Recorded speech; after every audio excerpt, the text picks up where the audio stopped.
Today, we aren't just talking about a plot twist. We are talking about the moment The Bold and the Beautiful stopped being just a soap opera and became a masterclass in the fragility of life. We are talking about the day Douglas returned, carrying a secret so heavy it threatened to crush the very foundation of the Forrester family before they even got the chance to welcome him home. He had cancer, and the doctors had given him a timeline no one should ever have to hear: 3 months. But here is the question that hung in the air thicker than any secret could. Why did he come back? Was it to make peace? Was it to say a final goodbye to the daughter he adored? Or was there something else? Something that would change the lives of everyone in that room forever, long after he was gone. Stick with me, because this story isn't about dying, it's about the explosive power of living and loving with nothing left to lose. Let's freeze that frame for a moment, the look on everyone's face. Think about Ridge for a second. Ridge Forrester, a man built on legacy and image.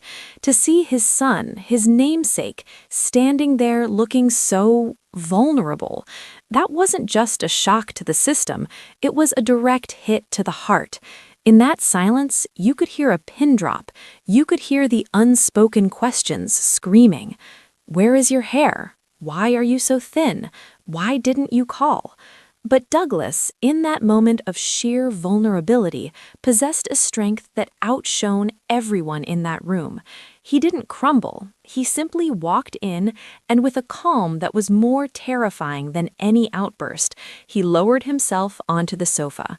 He let the silence do the talking. He let them look at him. Really look at him, so the truth of his condition would sink in before the words could even form. This is the part that gets me, folks. In our lives, when we get bad news, we often shield our loved ones. We hide the diagnosis. We pretend we're fine on the phone. But Douglas knew he didn't have the time for that luxury. His return was his announcement. His body was the letter. And when he finally spoke, he didn't talk about treatments or odds. He didn't talk about the months he had lost to sickness in solitude. He looked at his little girl, at the family he had built and sometimes broken, and he said something that redefined the entire scene. He said, "I wanted to come home." Not to a hospital. Home. He came back to the place where his heart had always lived, to spend his final curtain call not on a stage of strangers, but in the center of his own chaotic, loving family. But as the tears began to well up, as Brooke reached for a tissue, as Thorne looked away to hide his own emotion, a cold dread settled over Ridge. If Douglas was here, looking like this, it meant the end was closer than they feared. It meant they had to be ready for the unthinkable. But what they didn't know, what they couldn't possibly prepare for, was that Douglas hadn't come home just to die. He had come home to live, and to make a choice that would tear the family apart. Now, we have to talk about the elephant in the room, the cancer. In true bold and beautiful fashion, they didn't just gloss over this with a few sad looks. They dove deep into the reality of it. We saw Douglas, this proud man, grappling with the loss of his hair, his energy, his future. But here is where the story pivots from tragedy to something utterly gripping. Douglas's illness became a catalyst. It became a mirror held up to every single character in the Forrester orbit. Suddenly, the fight over Forrester creations seemed petty. The love triangles seemed exhausting. Douglas, sitting on the sofa with a blanket over his knees, became the unlikely center of gravity. Everyone came to him. Everyone wanted his blessing, his advice, his forgiveness. Think about the conversations that happened in those weeks. Late-night talks with Ridge about what it means to be a father. Quiet moments with his daughter where he tried to pour a lifetime of love into a few short weeks. He became the family's confessor. But let's be honest, this is a soap opera. Peace and quiet don't last long, and the biggest storm was brewing inside Douglas himself. You see, he wasn't just accepting his fate, he was watching. He was observing the chaos his inevitable departure would cause. He saw the unspoken rivalries, the old flames flickering, the financial dependencies, and he realized something profound. His death wouldn't just leave an emotional void, it would leave a power vacuum, a vacuum that could destroy the fragile peace he had fought to maintain. So Douglas decided to do something extraordinary. He decided to control his legacy from beyond the grave. He called his lawyer. He called his family together one last time, not for a goodbye dinner, for a reading.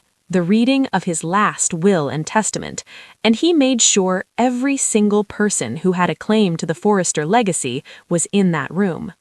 The atmosphere was thick with grief and expectation. They expected sentimental tokens, his watch to his brother, a locket to his daughter. But when the lawyer unsealed the envelope and began to read, the first name out of his mouth wasn't a family member. It was a woman. A woman who wasn't even technically a Forrester, and the room exploded. Can you imagine the shock? The lawyer, with a monotone voice, reads, "To Brooke Logan, I leave my entire share of Forrester Creations, effective immediately." The silence that followed was louder than any scream. Ridge's jaw dropped. Eric, the patriarch, looked like he'd been struck by lightning. Taylor, if she was there, would have felt the ground shift beneath her feet. And Brooke Logan, the eternal outsider, the woman who had fought for decades to be accepted by this family, was now handed the keys to the kingdom. Why? Why would Douglas do this? Was it a final act of love for the woman his father loved, a way to ensure Brooke could never be pushed out again? Or was it something more calculated? Douglas, from his sickbed, had seen the future. He knew that if he left his shares to Ridge, it would create a stalemate with Eric. If he left them to his daughter, she was too young and vulnerable to wield that power, and a conservator, likely Ridge, would control it anyway. But Brooke was a fighter. Brooke was a Logan. She had the strength to stand up to anyone. By giving her the shares, he wasn't just giving her money, he was giving her a seat at the table that no one could ever take away. He was ensuring that the woman who had been the heart of so much of the family's drama would now be a permanent part of its structure. The accusations flew. He wasn't in his right mind. You manipulated him, Brooke. This is an outrage. But here's the thing. Douglas had anticipated this. He had left a letter. A video will, if you will, and in it he explained his reasoning. He spoke about love, about loyalty, and about the future he wanted for his daughter.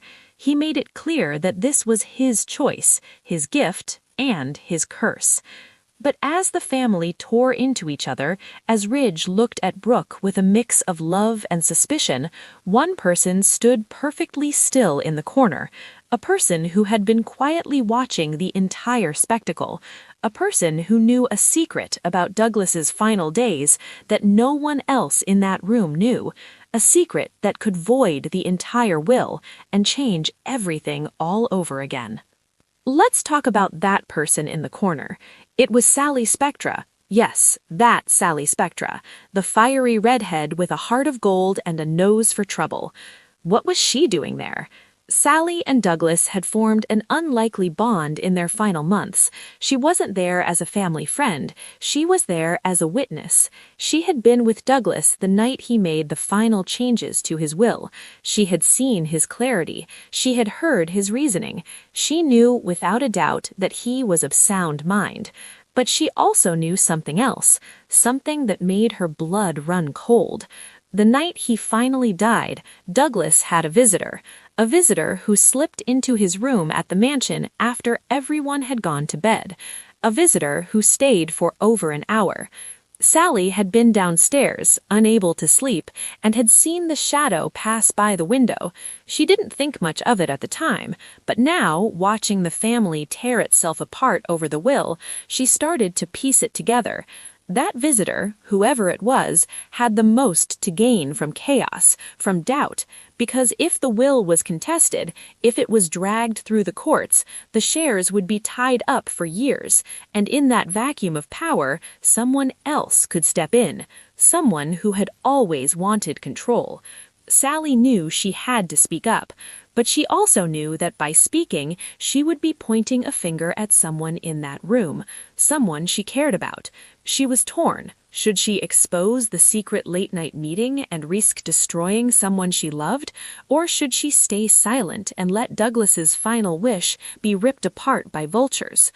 As she wrestled with her conscience, the argument in the living room reached a fever pitch.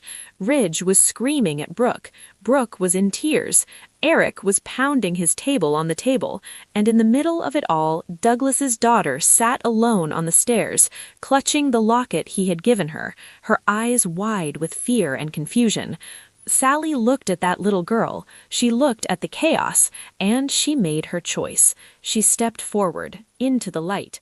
"Stop," she said, her voice cutting through the